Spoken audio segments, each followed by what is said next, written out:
نفاق ایک رہا ہے شعوری نفاق، جان بوجھ کر نفاق، جس کی کہ مثال ہے سورہ آل عمران کی آیت نمبر 72۔ وَقَالَتْ طَائِفَةٌ مِّنْ أَهْلِ الْكِتَابِ آمِنُوا بِالَّذِي أُنزِلَ عَلَى الَّذِينَ آمَنُوا وَجْهَ النَّهَارِ وَاكْفُرُوا آخِرَهُ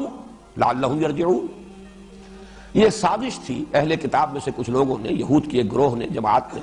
یہ طے کیا کہ بھائی ایسا کرتے ہیں، یہ ایمان کی جو ساکھ بہت قائم ہو گئی ہے، جو ایک دفعہ محمد کے دامن میں آ جائے چاہے اس کے ٹکڑے کر دیے جائیں وہ وہاں سے ہلتا نہیں ہے، کسی طرح بھی اس تعلق کو توڑنے پر جو ہے آمادہ نہیں ہوتا، ہر شے جو ہے قربان کرنے کو تیار ہے۔ تو یہ جو ساکھ بن گئی ہے اس کو توڑنے کا ایک ذریعہ ہے اور ایک شکل ہے، صبح کے وقت ایمان کا اعلان کرو، بھئی ہم بھی ایمان لائے قرآن پر، محمد پر صلی اللہ علیہ وسلم، اور شام کو مرتد ہو جاؤ۔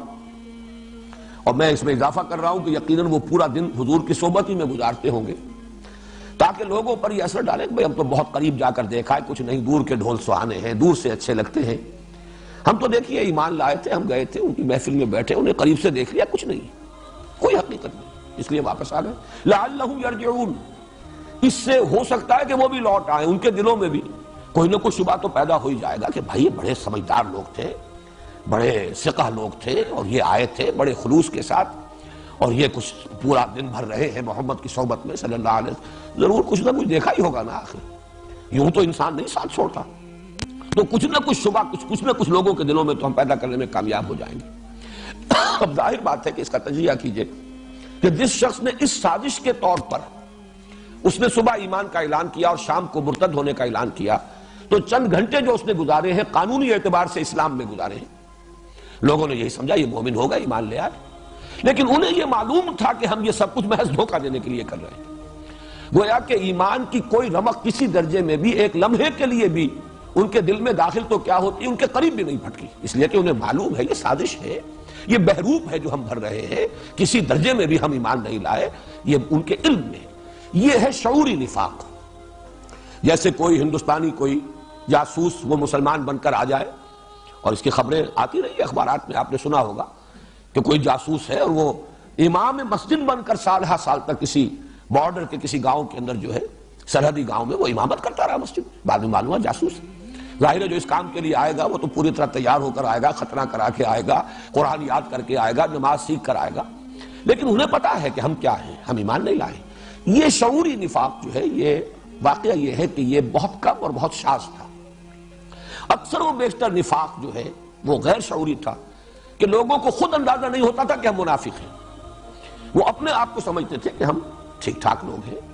ہم نے مانا ہے، البتہ یہ کہ کیا ضروری ہے کہ ہر بات مانی جائے، کیا ضروری ہے کہ ہر مرحلے پر جب پکارا جائے ہم حاضر ہو جائیں، کیا ضروری ہے کہ محمد کی ہر بات کو مانے صلی اللہ علیہ وسلم، بلکہ یہ کہ آخر دائیں بائیں دیکھ کر چلنا چاہیے، آگے پیچھے دیکھنا چاہیے، تحفظ جان و مال جو ہے وہ بھی ضروری ہے۔ اس اعتبار سے میں عرض کر رہا ہوں کہ مکی نفاق اس نوعیت کا تھا کہ جو لوگ ایمان لائے، اس لیے کہ پورے مکی قرآن میں صرف ایک سورہ عنکبوت ہے جس میں نفاق کا ذکر ہے،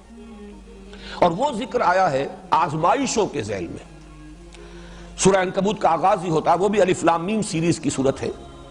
الف لام میم احسب الناس ان یترکوا ان یقولوا آمنا وهم لا یفتنون ولقد فتنا الذین من قبلهم فلیعلمن اللہ الذین صدقوا ولیعلمن الکاذبین۔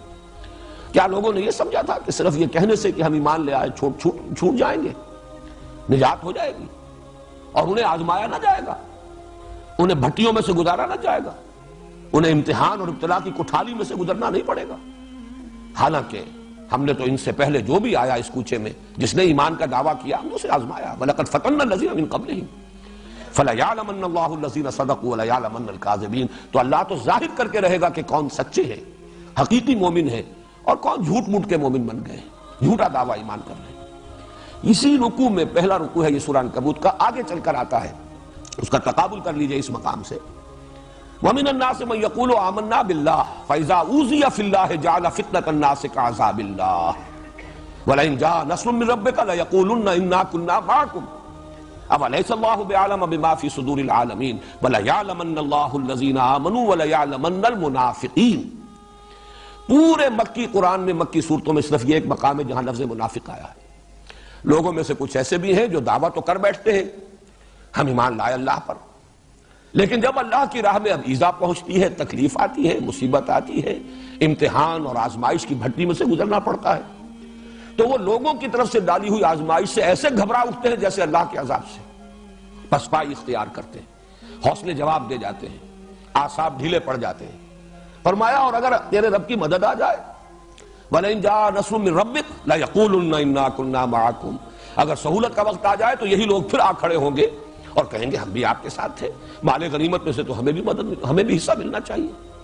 أَوَلَيْسَ اللَّهُ بِأَعْلَمَ بِمَا فِي صُدُورِ الْعَالَمِينَ، تو کیا اللہ تعالیٰ خوب واقف نہیں اس سے کہ جو لوگوں کے سینوں کے اندر ہے، جہان والوں کے سینوں کے اندر پنہا۔ وَلَيَعْلَمَنَّ اللَّهُ الَّذِينَ آمَنُوا وَلَيَعْلَمَنَّ الْمُنَافِقِينَ، اور اللہ تعالیٰ تو ظاہر کر دے گا ان کو جو حقیقتاً مومن ہے، اور کھول دے گا، پردہ چاک کر دے گا ان کا کہ جو منافق ہے۔ یہ نفاق جو ہے، یہ یوں سمجھئے کہ ضعف ارادہ، قوت ارادی کی کمی۔ آدمی چلنا چاہتا ہے،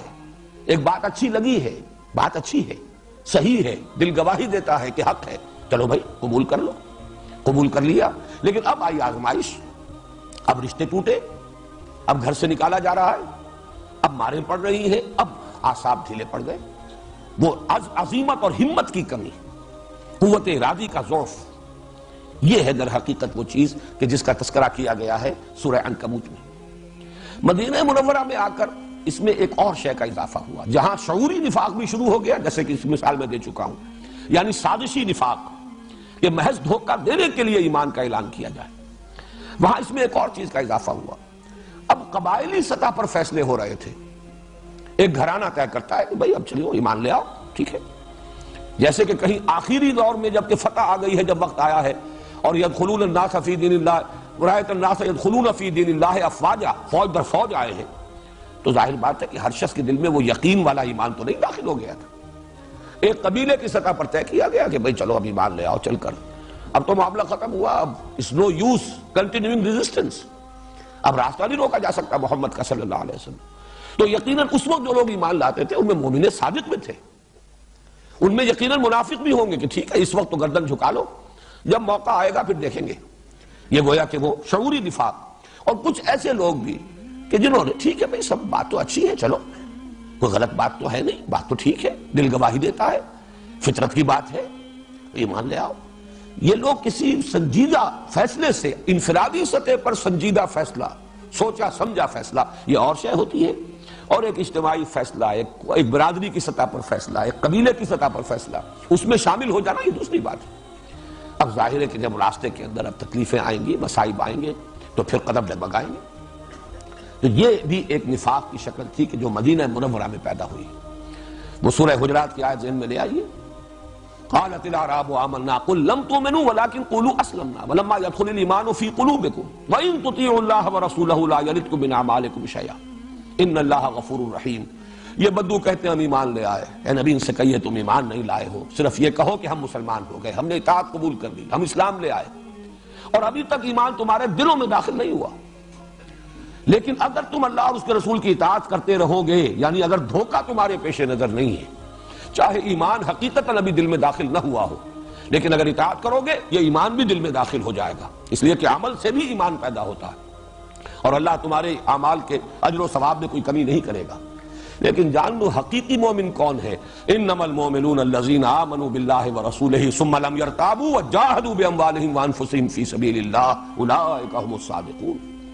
حقیقی مومن تو وہ ہے جو ایمان لائے اللہ پر اور اس کے رسول پر، پھر شک میں ہرگز نہیں پڑے، اور انہوں نے جہاد کیا اللہ کی راہ میں، کھپا دیے اپنے مال بھی اور اپنی جانیں بھی، صرف یہی ہے سچے مومن۔ تو یہ ہے در حقیقت نفاق کی مختلف صورتیں۔ کسی بھی نئی دعوت کے رد عمل میں، بالخصوص جبکہ وہ دعوت انقلابی ہو، تو تین طرز عمل لازماً پیدا ہوں گے، ہمیشہ ہوئے ہیں اور آئندہ بھی ہمیشہ ہوں گے۔ ایک وہ لوگ جو اس دعوت کو اس کی فیس ویلیو پر قبول کرتے ہیں، کھلے دل کے ساتھ، پوری ہمت کے ساتھ، جرات کے ساتھ، بات صحیح ہے لہذا ہم قبول کرتے ہیں، اور قبول بھی کرتے ہیں اس انداز میں کہ ہر چہ بعد آباد،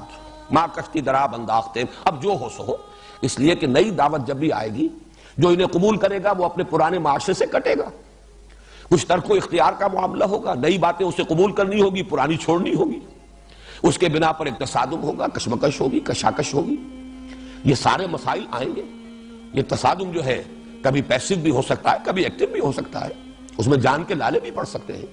لیکن یہ کہ کچھ لوگ ہوتے ہیں کہ جب ایک مرتبہ قدم رکھ دیا ہر چے باد آباد ماں کشتی دراب انداختیں، اب جو ہو سو ہو، ہم نے تو اپنی کشتی پانی میں ڈال دی ہے، اب یہ کشتی تیرے گی تو ہم بھی تیریں گے، یہ ڈوبے گی تو ہم بھی ڈوبیں گے، ہم نے اپنے آپ کو اس کشتی سے وابستہ کر دیا۔ کچھ لوگ وہ ہوتے ہیں جو اپنی پرانی عصبیت پر اور تعصب پر اڑ جاتے ہیں، کھلم کھلا وہ مقابلہ کرتے ہیں، مخالفت کرتے ہیں، ان کا عناد اور شقاق بالکل سامنے کی شے ہوتا ہے، سامنے سے وار کرتے ہیں، راستہ روکنے کی ہر ممکن کوشش کرتے ہیں۔ یہ دوسرا طرز عمل، یہ دوسرا رد عمل لازماً ہوگا۔ جن کے اندر سابقہ جو بھی عقائد ہیں، نظریات ہیں، ان کے ساتھ عصبیت ہے، پختگی کے ساتھ وہ اس پر جم جاتے ہیں، نئی بات کی مخالفت کریں گے۔ ایک بین تیسرا طبقہ بھی ہوتا ہے، انہیں نئی بات اچھی تو لگتی ہے، لیکن اچھی بات کو قبول کر کے اب اس کے نتیجے میں جو وہ کشاکش پیدا ہوئی، اب کچھ چھوڑنا پڑ رہا ہے، کچھ نئی چیزیں اختیار کرنی پڑ رہی ہیں، پرانی دوستیاں ٹوٹ رہی ہیں، پرانی رشتہ داریاں ختم ہو رہی ہیں،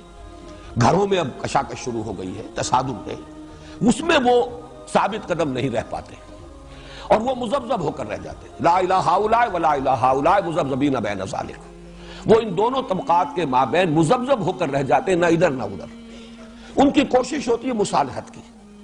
کسی طریقے سے یہ کشاکش جو ہے شدت اختیار نہ کرے، کسی طرح چلیے رواداری، مصالحت اور صلح کے انداز میں، صلح کل انداز یہ اختیار کیا جائے تاکہ کوئی امتحان کا آخری مرحلہ نہ آئے کہ اب طے کرو یا ادھر یا ادھر۔ اس سے بچنے کے لیے ان کی کوشش ہوتی ہے کوئی مفاہمت ہو جائے، کچھ گیو اینڈ ٹیک ہو جائے، کچھ ادھر کی مان لی جائے، کچھ ادھر کی مان لی جائے، خام خواہ کا زیادہ تصادم اور کشاکش نہ ہو۔ اصل میں تو ان کے پیش نظر ہے اپنا تحفظ، جان و دل عزیز ہے، انہیں یہ کہ اپنے مفادات عزیز ہیں، یا یہ کہ اگر کوئی چودراہٹ ہے، کوئی منصب حاصل ہے، وہ چودراہٹ اور منصب کو چھوڑنے پر طبیعت آمادہ نہیں ہے، لیکن نام وہ لیں گے صلح کا، مصالحت کا، رواداری کا، دونوں باتیں جو ہے وہ ماننی چاہیے۔ یہ تیسرا طبقہ جو ہے ہر دور میں رہا ہے، اور ہمیشہ جب بھی کسی معاشرے میں کوئی نئی دعوت سامنے آئے گی، بالخصوص جو انقلابی ہو،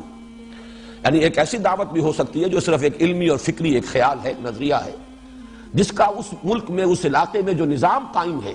اس پر کوئی اثر نہیں پڑتا، وہ ایک طرح کا کلٹ ہے، وہ ایک طرح کا نظریاتی سا بس معاملہ ہے، اسکول آف تھاٹ ہے۔ لیکن ایک یہ ہے کہ جس سے کہ نظام پر زد پڑ رہی ہو، نظام کہنا کے پاس بانو، یہ معرض انقلاب میں ہے۔ جب انقلابی دعوت آتی ہے تو وہاں ظاہر بات ہے کہ کشاکش شدید ہوگی،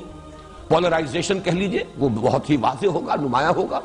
جیسا کہ میں نے عرض کیا، کچھ لوگ ہر چے باد آباد کے انداز میں اس کو تسلیم کریں گے، قبول کریں گے، کچھ لوگ صریح اور کھلم کھلا مخالفت اور دشمنی پر اڑ جائیں گے، اور کچھ لوگ یہ بیچ کے طبقات میں ہوں گے۔ چنانچہ مکی دور میں بھی ایسا ہی ایک کردار ہے۔ ویسے تو ظاہر بات ہے کہ میں نے یہ اس سے پہلے آخری جو حصے کے درس میں دے چکا ہوں، ریکارڈ ہو چکے ہیں، میں تفصیل سے بیان کیا ہے۔ ایک کردار ابو جہل کا تھا، کھلم کھلا معاند، سامنے سے حملہ کرنے والا۔ ایک کردار ابو لہب کا تھا، ہر خیر سے، ہر خوبی سے بالکل خالی۔ ایک ولید بن مغیرہ کا تھا، ولید بن مغیرہ جو ہے مصالحت، مفاہمت، ودوا لو تدہنوا فیدہنون، یہ جو سورہ نون میں آیا ہے، اور اللہ تعالیٰ کا سب سے زیادہ غضب اس تیسرے کردار پر بھڑکا ہے۔ فلا تطع المکذبین ودوا لو تدہنوا فیدہنون ولا تطع کل حلاف مہین ہماز مشاء بنمیم مناع للخیر معتد اثیم عتل بعد ذلک زنیم ان کان ذا مال وبنین اذا تتلی علیہ آیاتنا قال اساطیر الاولین سنسمہ علی الخرطوم۔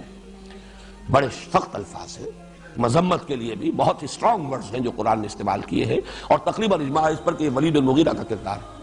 مصالحانہ، کچھ دو کچھ لو، کچھ اپنی منوا لو محمد، کچھ اپنی قوم کی مان لو۔ یہ تصادم، یہ فساد، آخر اس کا کیا فائدہ ہے؟ گھر گھر جو ہے میدان جنگ کا نقشہ ہو گیا، آپس میں بھائی لڑ گئے، آپس میں اولاد اور والدین کے مابین جدائی ہو گئی ہے۔ تو یہ تیسرا کردار مکے میں بھی تھا، مصالحت کے نام پر، رواداری کے نام پر، مفاہمت